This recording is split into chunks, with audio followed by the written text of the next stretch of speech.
তো আমরা চলে আসলাম ফেসবুক হোম পেজে এসে দেখো আমার হচ্ছে আমার এখানটায় নেই, তোমাদের হয়তো থাকতে পারে। এইখানে নোটস বলে লেখা থাকবে, ঠিক আছে? এই জায়গাটা করে নোটস বলে লেখা থাকবে। তো আমি অন্য সিস্টেমে তোমাদের দেখাচ্ছি।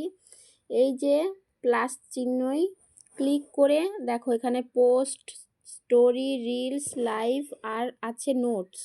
এই নোটসে ক্লিক করলাম, ক্লিক করে এই যে তোমাদের ফেসবুক আইডির উপরে এইরকম লেখা থাকবে। তো এটা কি করতে হবে আসলে সেইটা তোমাদের সঙ্গে শেয়ার করব। ভেবেছিলাম আমি নিজেই করে ফেলবো, তো আমি ভাবলাম তোমাদেরকে একটু দেখাই। আমার যেহেতু এসছে অপশানটা, তোমাদের দেখালে তোমরাও একটুখানি শিখে যেতে পারবে।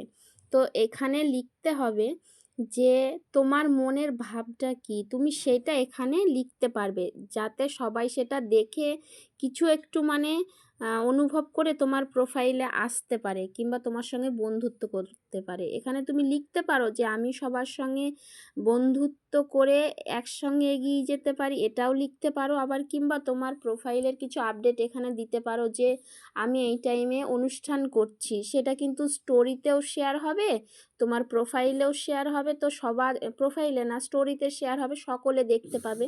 তো যাই হোক, এখানে তুমি যে এই টাইমে আমার পোস্ট হবে সেটাও তুমি লিখে দিতে পারো, কিংবা এখানে অন্য কিছু লিখে, এখানে দেখো গানের অপশন আছে, হ্যাঁ। তো এখানে লেখাই যায় এসো, আমি যেমন তোমাদের লিখে দেখাচ্ছি, এসো বন্ধু হই, ঠিক আছে? এই যে লিখে এখানে কিন্তু গানও অ্যাড করা যায়। তো আমি বলবো গান অ্যাড না করাই ভালো, কেননা আমাদের সবটাতেই তো সমস্যা। কিন্তু এটা দেখতে হবে, দেখো আমার এখানে দেখাচ্ছে যে 24 ঘন্টার জন্য বন্ধুদের সঙ্গে শেয়ার করা হচ্ছে। আমি যে লেখাটা লিখবো, এই লেখাটা 24 ঘন্টার জন্য সব বন্ধুরা দেখতে পাবে। 24 ঘন্টা পর তুমি আবার অন্য কিছু এখানে টেক্সট করতে পারো।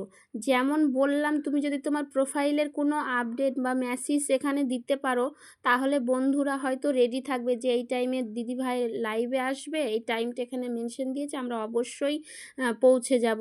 এটা করলেও হয়, কিংবা আমার এই টাইমে একটা পোস্ট আছে, কি এই টাইমে একটা রিলস আপলোড দেব, সবাই তাহলে প্রস্তুত থাকবে। কিংবা তুমি এখানে আলাদা মনোভাবও লিখতে পারো, এক এক দিন এক এক রকম লিখতে পারো, এটা কোনো সমস্যা না।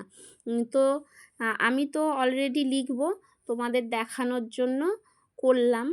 তো যাই হোক, এইখানে করার পর এখানে শেয়ার করুন দেয়া আছে, এখানে শেয়ার করুনতে ট্যাপ দিয়ে দেবে, ওটা অটোমেটিক আমাদের স্টোরিতে শেয়ার হয়ে যাবে।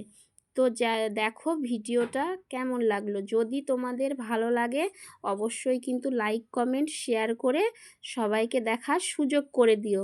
তো চলো সকলকে টাটা।